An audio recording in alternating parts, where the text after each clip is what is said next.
Hello everyone, how are you all? I hope you all are fine. और दोस्तों, स्वागत करता हूँ आपका इस न्यू लेसन में। आज हम इस लेसन में दोस्तों बात करने वाले हैं वुड हैव के बारे में। वुड हैव एक बहुत इंपॉर्टेंट टॉपिक है। इससे पहले मैंने आपको वुड पढ़ा दिया है। अगर आपने वो लेसन नहीं देखा है तो आप जरूर उसको देख लेना एक बार। और जब मैंने आपको वुड पढ़ाया तो मैंने आपको ये बताया था कि बहुत जल्दी मैं वुड हैव के ऊपर पूरा लेके आऊँगा, एक पूरा लेसन। तो ये इस लेसन में हम लोग बात करेंगे वुड हैव के बारे में। बेसिकली होता क्या है दोस्तों, इंग्लिश लैंग्वेज के अंदर कुछ ऐसे टॉपिक होते हैं जो बहुत आसान होते हैं, जैसे डू, डज, डिड, विल। ये सिंपल सिंपल टॉपिक होते हैं। और कुछ टॉपिक होते हैं जो थोड़े से टफ होते हैं, जिसको लोगों को बोलने में तकलीफ होती है, प्रॉब्लम होती है, क्योंकि उनके कंसेप्ट क्लियर नहीं होते हैं। उनमें से ही एक टॉपिक है दोस्तों वुड हैव। तो आज हम वुड हैव के बारे में सब बातें जानेंगे। आपको मैं लास्ट में एक होमवर्क भी दूंगा। होमवर्क बेसिकली क्या होगा कि आपको मैं कुछ वर्ड दूंगा और उनके आपको सेंटेंस बनाने हैं और कमेंट में मुझे बना के दिखाने, देखते कितने लोग बना पाते। तो आज हम वुड हैव के बारे में बात करेंगे। बिफोर स्टार्टिंग दोस्तों मैं आपको बता दूं, अगर आप मुझे फर्स्ट टाइम सुन रहे हैं तो इस चैनल पर आपको जीएस के वीडियोस मिलते हैं, साथ में आपको इंग्लिश लैंग्वेज के वीडियोस भी मैं देता हूं। तो अगर आप लोग जीएस या इंग्लिश लैंग्वेज में आपको कोई डाउट है, कोई कन्फ्यूजन है, आप चाहते हैं कि आपकी ये जो दोनों टॉपिक हैं ये आपके अच्छे से तैयार हो जाएं, या जो दोनों सब्जेक्ट है आपके अच्छे से तैयार हो जाएं, तो आप ज़रूर इस पर्टिकुलर चैनल को, मेरे चैनल से सब्सक्राइब कर लें, क्योंकि इस पर आपको डेली बेसिस पर वीडियोज़ आपको मिल जाती है। चलिए तो बात करते हैं। अब सबसे पहले हम बात करेंगे वुड हैव क्या होता है। पहली बात आप याद रखिएगा, वुड हैव जो होता है वो एक पेयर वर्ड है। वुड हैव क्या होता है? वुड हैव एक पेयर वर्ड है। अब आप सोच रहे होंगे कई लोग कि ये पेयर वर्ड क्या होता है। तो मैंने पूरा लेसन बनाया हुआ है, अगर आपने नहीं देखा तो जरूर देखिए दोस्तों, बहुत अच्छा लेसन है, आपको अच्छा समझ में आएगा। तो बता देता हूँ, पेयर वर्ड बेसिकली वो होते हैं जिसमें दो वर्ड हम यूज़ करते हैं। यहाँ पर आप देखेंगे पहला हमने वुड का यूज़ करा और दूसरा हमने हैव का यूज़ करा। तो वुड और हैव दोनों मिलके क्या बना रहे हैं? एक पेयर बना रहे हैं। That's why I am saying कि this would have is a pair word. Would have क्या होता है? एक पेयर वर्ड। दूसरी बात आती है, इसको हम लोग यूज कहाँ करते हैं? वुड हैव का यूज हम सिर्फ और सिर्फ पास्ट में करते हैं। प्लीज नोट दिस, इसका यूज हम सिर्फ पास्ट में करते हैं। We use this only in past. Would का यूज हम लोग प्रेजेंट, पास्ट, फ्यूचर तीनों में करते थे, लेकिन जो वुड हैव है इसका यूज हम सिर्फ और सिर्फ पास्ट में करते हैं। इसको आपको अच्छे से याद रखना है। दो बातें बताई हैं, वुड हैव क्या होता है और वुड हैव का यूज कहाँ होता है। उम्मीद आपको समझ में आया होगा। तीसरी बात आती है कि वुड हैव के बाद हम लोग हमेशा वर्ब की थर्ड फॉर्म का यूज करते हैं। ये बात मैंने आपको तब भी बताई थी जब मैंने आपको पढ़ाया था पेयर वर्ड, कि जब भी कोई भी पेयर वर्ड आता है तो उसके बाद हमेशा हम लोग थर्ड फॉर्म लगाते हैं। तो यही रूल यहाँ पर भी अप्लाई होगा कि वुड हैव के बाद हम लोग थर्ड फॉर्म का यूज करेंगे।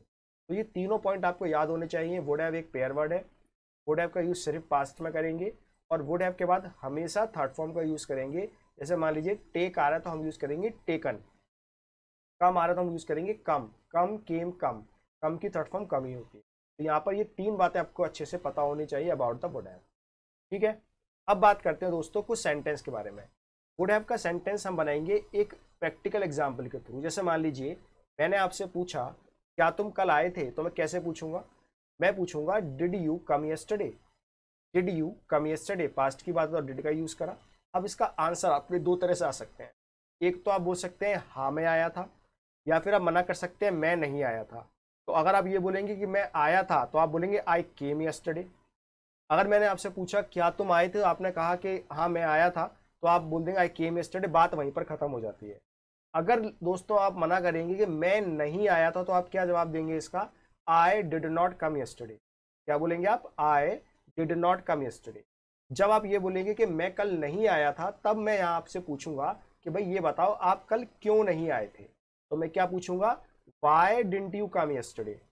डिड नॉट को शॉर्ट में क्या लिख दिया? Didn't. Y didn't you come yesterday. ठीक है, तो ये बातें चल रही हैं, कन्वर्सेशन हमारी चल रही है। पूछा मैंने क्या तुम कल आए थे, आपने कहा मैं नहीं आया। मैंने पूछा क्यों नहीं आए थे। अब यहाँ पर आप लोग क्या करेंगे? यहाँ पर अब आप रीजन देंगे। यहाँ पर आप एक मुझे कारण बताएंगे मैं इसलिए नहीं आया था। तो यहाँ ध्यान दीजिएगा, यहाँ पर रीजन आपको बताना है आपके नहीं आने का। और याद रखना एक बात कि ये बातें सब किस में चल रही हैं? पास्ट में चल रही हैं। तभी मैंने यहाँ डिड का यूज करा, यहाँ पर देखो डिड का यूज करा, और यहाँ पर भी डिड का यूज। तो अब आपका जवाब क्या हो सकता है? किसी के ना आ पाने के आंसर क्या क्या हो सकते हैं आप सोच के देखिए। कोई नहीं आ पाया होगा, हो सकता है वो बीमार हो सकता है उसके घर पे उसे कुछ काम हो, बहुत रीजन होते हैं। तो हिंदी में जवाब क्या देगा कि मैं बीमार था वरना मैं आ जाता। अब ये क्यों जवाब दे रहा है? क्योंकि मैंने पूछा है ना वाई, तुम क्यों नहीं आए थे। तो इसका जवाब आएगा मैं बीमार था वरना मैं आ जाता। और दोस्तों यहीं पर हमारा वुड हैव का सेंटेंस बन के आएगा, ये बनेगा आई वॉज सिक। ये पूरा एक हो गया यहाँ तक, ये पूरा एक सेंटेंस है, आई वॉज सिक, ये पूरा एक सेंटेंस हो गया, मैं बीमार था। अब यहाँ पर हम लोग कंजंक्शन का यूज करेंगे और वो कंजंक्शन यहाँ पर क्या है, अदरवाइज। मैं बीमार था, otherwise I would have come. Please note here we are using would have. मैं बीमार था वरना मैं आ जाता, I was sick otherwise I would have come. I was not feeling well otherwise I would have come. समझ में आई बात यहाँ तक, किस तरह से हमने पूरा पैटर्न बनाया। अब यहाँ पर चाहे तो कुछ ही बदल लीजिए, आप यहाँ पर कम की जगह कुछ और लगा दीजिए, जैसे कि क्या तुमने मुझे बुलाया था, did you call me, I did not call you, तुमने मुझे क्यों नहीं बुलाया, अरे मुझे काम ही नहीं था, ओके, या ऐसे ही नहीं बुलाया। तो इस तरह से आप पूरा पैटर्न समझने का कोशिश करिए और आप बड़े आराम से वुड हैव के सेंटेंस बना सकते। उम्मीद है आपको समझ में आया होगा पूरा पैटर्न क्या है। एक बार फिर से देखिए, क्या मैंने पूछा, क्या मैंने उसका आंसर दिया। अगर यहाँ पर आंसर यस में हो जाता तो वुड हैव का कोई रोल ही नहीं होता, क्योंकि आंसर नो में आया है, इसलिए मैंने यहाँ पूछना चाहा आप क्यों नहीं आए थे, और आपने जवाब दिया आई was sick otherwise I would have come. समझ में आई बात यहाँ तक। चलिए अब एक और बना के देखते हैं सेंटेंस। मैंने आपसे पूछा क्या तुम नहाए थे। नहाने को कुछ लोग बोलते हैं बात, लेकिन दोस्तों बात एक पुराना है, नया क्या है, नया क्या है, टेक बात। नहाने को क्या बोलते हैं, टेक बात। अब आपको जो भी चेंज करना है वो आप टेक में करेंगे। सेकंड फॉर्म टेक की, थर्ड फॉर्म टेक की, आईएनजी टेक में। अब यहाँ पर सेकंड फॉर्म क्यों नहीं आ रही है, मैं लोगों को बोलते देखा है, कुछ लोग डिड भी लगाते हैं और टेक की सेकंड फॉर्म टुक भी लगा देते हैं। ये गलत सेंटेंस है, या तो आप डिड लगाएंगे या आप सेकंड फॉर्म लगाएंगे। डिड के साथ हमेशा हम लोग फर्स्ट फॉर्म लगाते हैं। चलिए टॉपिक पे वापस आते हैं। तो मैंने पूछा क्या तुम कल आए थे, डिड यू कम यस्टरडे। आपने आंसर दिया मैं कल नहीं आया था। आपने क्या बोला, मैं कल नहीं आया था, या आप बोल सकते हैं मैं तो कल आया था। तो आया था बोल दिया आपने तो वुड का काम ही खत्म हो गया। अब आपने बोला मैं नहीं आया था, तब आपका क्या जवाब होगा। आपने पहले बोला कि मैं आया था, मान लो आपने बोल दिया यहाँ पर मैं आया था। मैं आपको पीछे ही बताया था कि जब भी अगर आपने आंसर अफर्मेटिव में दे दिया, आपने आंसर पॉजिटिव में दे दिया, तो यहाँ पर हम लोग वुड हैव का यूज नहीं कर सकते हैं। यहाँ पर वुड हैव का कोई यूज नहीं होगा, क्योंकि यहाँ पर मैं रीजन जानना नहीं चाहूंगा या रीजन में नहीं पूछूंगा। ठीक है, अब यहाँ पर कुछ सेंटेंस बनाते हैं हम लोग। जैसे वुड हैव के कुछ सेंटेंस हैं। जैसे पहला सेंटेंस आप इसको बना के देखिए, मेरे पास समय नहीं था वरना मैं तुमसे मिल लेता। मेरे पास समय नहीं था वरना मैं तुमसे मिल लेता। प्लीज दोस्तों वीडियो को पॉज करिए और सोच के देखिए क्या आप ये सेंटेंस बना पाते हैं। अब मैंने आपको पूरा पैटर्न नहीं समझाया, मैंने आपको ये नहीं समझाया पूरा जो मैंने आपको पीछे बताया था, ये मैंने आपको नहीं बता रहा हूँ। मैं आपको सिर्फ इतना बता रहा हूँ, अब सीधे डायरेक्ट हम लोग वुड के सेंटेंस अब हम बना रहे हैं। तो आप मुझे बताइए ये सेंटेंस आपको आता है। मेरे पास पैसे नहीं थे, पहले इतना बनाइए, मेरे पास पैसे नहीं थे। पॉजेसिव केस है तो आप बनाएंगे I did not have money otherwise I would have met you. I would have met you, यहाँ पर मीट की थर्ड फॉर्म आई गई मैट। तो I did not have money, this is the first part of our sentence. After that we will use conjunction and then I would have met you. समझ में आया। अगला sentence आप बना के देखिए, मैं घर पर नहीं था वरना तुम्हारे साथ चलता। सोच के देखिए, पहले बनाइए मैं घर पर नहीं था, सोच के दिमाग में सोचिए, तभी आप बना पाएंगे सेंटेंस। सेंटेंस बनेगा आई was not at my home. I was not at my home otherwise I would have gone with you. I would have gone with you. Again gone is the third form of go, and why we are using third form here, because of would have. I was not at home otherwise I would have gone with you. अगला बनाइए, मेरी किस्मत में नहीं था, या sorry मेरी किस्मत ने साथ नहीं दिया। मेरी किस्मत ने साथ नहीं दिया वरना मैं डॉक्टर बन जाता। तो मतलब ये वो डॉक्टर नहीं बन पाया, पास्ट की बात है, अपनी बात बता रहा है, वो रीजन बता रहा है कि क्यों डॉक्टर वो नहीं बन पाया। तो मेरी किस्मत ने साथ नहीं दिया, पहले इतना बनाइए। ये बनेगा my destiny did not support me. My destiny did not support me otherwise I would have been a doctor.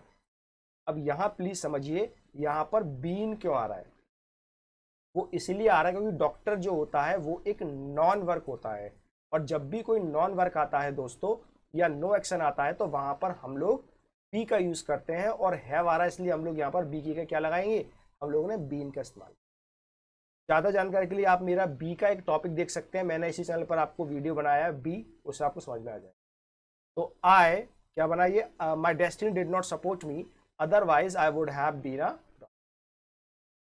तो ये थे वुड के सेंटेंस। इनको हम लोग फ्लो में बोल सकते हैं, कन्वर्सेशन में बोल सकते हैं, और इस तरह से आप सेंटेंस बड़े आराम से बना सकते हैं। ये मैंने आपको कुछ एग्जाम्पल दिए, कुछ मैंने आपको एक्शन बताए, कुछ मैंने आपको नो एक्शन यानी कि नॉन वर्ब भी बताए हैं। तो उनके बेस पे आप सेंटेंस बना के बताइएगा।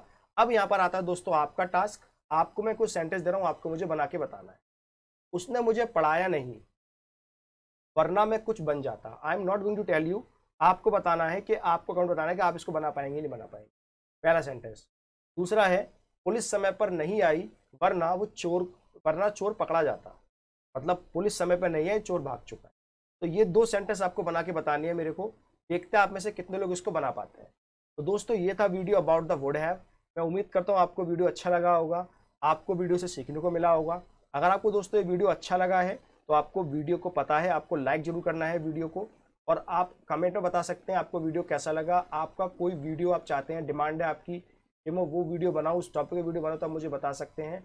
कोई कन्फ्यूजन है आपको अगर वुड हैव को लेके तो आप मेरे से ज़रूर पूछ लीजिएगा दोस्तों, because I am always here to serve you. मैं आपको जरूर बताऊंगा, जरूर आपको आंसर दूंगा उस चीज़ का। Okay, so that's all about this video. ये दो के मुझे आंसर चाहिए, कमेंट में आपको बना के बताने हैं। गलत बनाओ कोई प्रॉब्लम नहीं है। अगर आपको कोई कन्फ्यूजन होगा मैं आपके लिए दोबारा से फिर से वीडियो बना दूंगा। लेकिन दोस्तों ट्राई जरूर करिए, बहुत आसान है इंग्लिश बोलना, इट इज़ वेरी ईजी, बस आपको समझने पड़ेंगे कैसे। तो that's all about this video. Thank you so much.